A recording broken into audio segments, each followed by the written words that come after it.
2.5 किलोमीटरचा लांब अशा प्रकारचा पूल आहे.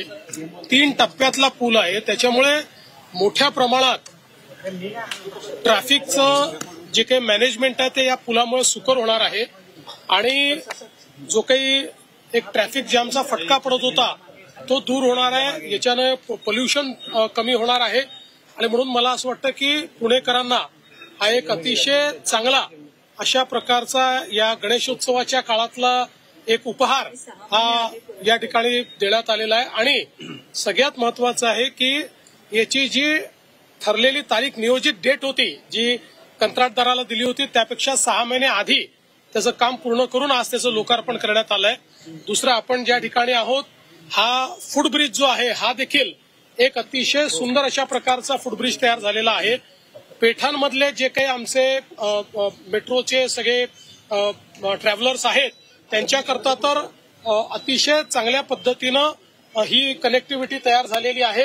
याच्यामुळे सिमलेसली मेट्रोमध्ये त्यांना ट्रॅव्हल करता येईल आणि मला असं वाटतं की त्याच्यातनं ट्रॅफिकचं रेग्युलेशन देखील मोठ्या प्रमाणात होईल आणि विशेषतः पेडेस्ट्रियन म्हणजे पादचारी अशा प्रकारची जी व्यवस्था मोठ्या प्रमाणात झाली पाहिजे अपेक्षित असतं ते या पुलामुळे होणार आहे. आणि आपण बघू शकता अतिशय आयकॉनिक अशा प्रकारचं स्ट्रक्चर या पुलामुळे तयार झालंय. हे मला असं वाटतं अत्यंत महत्वाचं आहे. सर, कोर्टात आज सुनावणी पार पडली आंदोलनासंदर्भात आणि 4 वाजेपर्यंत मुंबईचे रस्ते मोकळे करा अशा पद्धतीचे कोर्टाचे आदेश आहेत आणि इतर ठिकाणी आंदोलन होणार नाही याची देखील काळजी घेण्यात येईल. मला असं वाटतं मी प्रवासात असल्यामुळे कोर्टाने नेमकं काय म्हटलंय ते मी ऐकलेलं नाही पण कोर्टाने मला जे समजलं त्यात हेच सांगितलेलं आहे की जी काही परवानगी होती ती परवानगी काही अटी शर्तींचा होती त्याचं उल्लंघन झालेलं आहे आणि विशेषतः रस्त्यावर जे काही गोष्टी चाललेल्या आहेत त्या संदर्भात कोर्टाने प्रचंड नाराजी व्यक्त केलेली आहे आणि काही निर्देश हे दिलेले आहेत.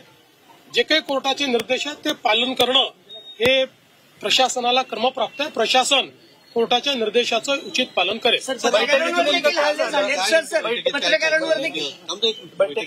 बैठकीमध्ये आम्ही सगळ्या लिगल ऑप्शन्सचा विचार केला. त्याच्यानंतर काही त्या ठिकाणी जे काही मार्ग काढता येतील ते मार्ग काढत असताना कायदेशीररित्या ते कोर्टात कसे टिकू शकतील या संदर्भातली काही चर्चा झालेली आहे. त्यातली काही माहिती अधिकची मागवलेली आहे. ती माहिती आल्यानंतर पुन्हा एकदा आम्ही बसलो होतो आणि या संदर्भात एकदा जे काही मार्ग आपल्याला काढायचे आहेत हे जर कायदेशीर मार्ग काही जर त्यातनं शक्य असतील तर ते काढण्याची आमची मानसिकता आहे. त्याच्यावरच आमचं वर्किंग चाललेलं आहे. सर, पत्रकारांवर देखील हल्ले झालेत. खरं तर आम्ही मुंबईतल्या असोसिएशनला पत्र देखील लिहिले की हे सगळं चुकीचं आहे. महिला पत्रकारांवर विनयभंग करण्याचा प्रकार देखील घडले. मला असं वाटतं की हे अतिशय चुकीचं आहे. पत्रकारांवर हल्ला आणि विशेषतः महिला पत्रकारांचा विनयभंग हे कुठेतरी गालबोट लावणार आहे. कारण आपण 30 पेक्षा जास्त मराठा मोर्चे बघितलेले आहेत. त्याची शिस्त बघितलेली आहे आणि मला असं वाटतं की त्या मोर्चांनंतर सरकारने सकारात्मकतेनं केलेला निर्णय देखील त्या काळातला किंवा शिंदे साहेबांच्या काळातला आपण बघितलेला आहे. त्यामुळे अशा प्रकारे शेवटी पत्रकार असतील किंवा विशेषतः महिला पत्रकार हे आपलं काम करत असतात. त्या ठिकाणी रिपोर्टिंग करत असतात. किंबहुना लोकशाहीमध्ये तुमची भावनाच पोचवण्याचा प्रयत्न करत असतात. अशावेळी त्यांच्यावर असा हल्ला होणं हे बिलकुल महाराष्ट्राच्या एकूण संस्कृतीला शोभणारं नाही. अतिशय अशोभनीय आहे आणि याचा सगळ्या स्तरावर निषेध झालाच पाहिजे. होत्या त्यांनी तुमचा जुना एक व्हिडिओ दाखवला तुमच्या भाषणाचा मराठा आरक्षणासंदर्भातला आणि त्या संदर्भात सरकार कुठेही चर्चा करताना दिसत नाही. पहिल्यांदा तर असं आहे की माझी सुप्रियाताई सहित सगळ्यांना विनंती आहे की अशा प्रकारच्या सामाजिक प्रश्नावर राजकीय पोळी भाजणं हे बंद केलं पाहिजे. कारण त्यातनं आपलंच तोंड पोळतं. आणि दुसरं महत्वाचं लक्षात ठेवा की खरं तर हा त्यांनी स्वतःला विचारला पाहिजे प्रश्न की मराठा समाजाचे प्रश्न इतके का चिघळले आणि त्याच्यावर सोल्युशन काढलं कोणी? त्यांच्या काळात निघालं का सोल्युशन? काढलं का त्यांनी? उलट मध्ये पुन्हा 2.5 वर्षाचं सरकार होतं त्यावेळी तर एकही निर्णय मराठा समाजाच्या बाजूने त्यांनी घेतले नाहीत. जे निर्णय झाले मी घेतले, शिंदे साहेबांनी घेतले, तर पुन्हा आमचं सरकार त्या ठिकाणी घेत आहे. त्यामुळे मला असं वाटतं की आपली राजकीय पोळी भासणं त्यांनी बंद केलं पाहिजे. सर, साऊथ मुंबईच्या लॉ एन्फोर्समेंट कोलॅप्स झाली अशी टीका केली जाते. काही ऍक्टर्सनी सुद्धा तसे ट्विट केले. नाही, लॉ एन्फोर्समेंट कोलॅप्स झालं असं म्हणता येणार नाही, कारण काही ठिकाणी स्पोरॅडिक अशा प्रकारचे बंद आणि रास्ता रोको झाले. त्या ठिकाणी अर्ध्या तासात, 15 मिनिटात, 20 मिनिटात पोलिसांनी ते रस्ते रिकामे केलेले आहेत. त्यामुळे लॉ अँड ऑर्डर कोलॅप्स झाली असं म्हणता येणार नाही. काही घटना मात्र अशा घडलेल्या आहेत की ज्या भूषणावर नाहीये आणि अशा प्रकारची अपेक्षा आंदोलकांकडनं नाहीये. आता जर त्याचंही समर्थन होणार असेल तर मात्र मग महाराष्ट्राची संस्कृती कुठे चालली आहे?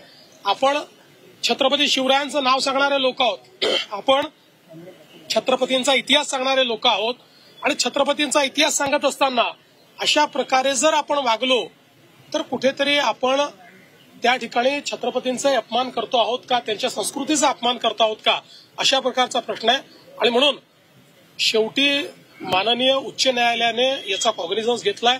सरकारचा प्रयत्न असतो की सामंजस्याने गोष्टी झाल्या पाहिजेत, त्यामुळे सरकार सामंजस्याची भूमिका घेते. पण एकदा कोर्टाने कडक आदेश दिल्यानंतर मात्र प्रशासन आता ज्या प्रकारची कारवाई केली पाहिजे ती प्रशासनाला करावीच लागेल. साधारण कधीपर्यंत यातून म्हणजे किमान चर्चा मार्ग असं आहे की आजही त्या ठिकाणी विखे पाटील साहेबांनी सांगितलं की तुमचं काही शिष्टमंडळ असेल, चर्चा करणारे लोक असेल, चर्चा करायची कोणाशी? माईकवर चर्चा करा, अशी चर्चा होते का मला सांगा.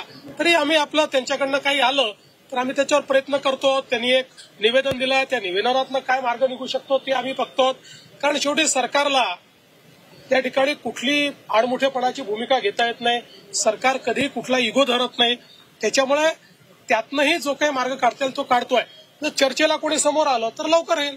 सर मुंबईत हा विषय केंद्राकडे पण महत्वाचा जाणं गरजेचं आहे. त्या बाबतीत राज्य सरकारची कायदे तज्ज्ञांचं नाही हे म्हणणं काल पवार साहेबांनी मांडलेलं आहे. पण कायदे तज्ज्ञांनी हे स्पष्ट सांगितलं आणि सुप्रीम कोर्टाने सांगितलंय की हा मुद्दा राज्याच्याच अखत्यारीतला आहे, हा केंद्राच्या अखत्यारीतला नाही. सर मुंबईत व्यापाऱ्यांकडनं सुद्धा एक पत्र देण्यात आलेलं आहे की कुठेतरी मुंबई स्टँडस्टिल पोझिशनमध्ये येते. या व्यापाऱ्यांना काय आव्हान असेल? मला असं वाटतं की आम्ही बघा पहिल्या दिवशी जो काही लोकांनी धुडगूस घातला त्यामुळे व्यापाऱ्यांनी दुकानं बंद केली, ते निघून गेले आणि मग लगेच आम्हाला उपाशी ठेवण्याचा प्रयत्न केला वगैरे आरोप लागले. पण ते काही कोणीही त्या व्यापाऱ्यांना सांगितलं नव्हतं. तिथे काही लोकांनी धुडगूस केल्यामुळेच ते व्यापारी निघून गेले होते. म्हणून नंतर आम्ही त्यांना सांगितलं तुम्ही दुकानं उघडी ठेवा, आम्ही पोलीस फोर्स ठेवतोय, कुठेही आम्ही काय उधळणार नाही. त्यांनी दुकानं उघडी ठेवली, दुकानं उघडी आहे. सर या सगळ्या प्रकरणी तुम्ही एकटे पडलाय. तर कोर्टाने दिलेल्या निर्देशांचं राज्य सरकार तंतोतंत पालन करणार असल्याचं मुख्यमंत्री देवेंद्र फडणवीसांनी म्हटलेलं आहे. दुसरीकडे सुप्रिया सुळे यांच्या देखील टीकेला त्यांनी उत्तर दिलेलं आहे. विरोधकांकडनं राजकीय पोळी भाजण्याचा प्रयत्न केला जातोय अशा शब्दात फडणवीसांनी सुप्रिया सुळे यांना टोला लगावलाय.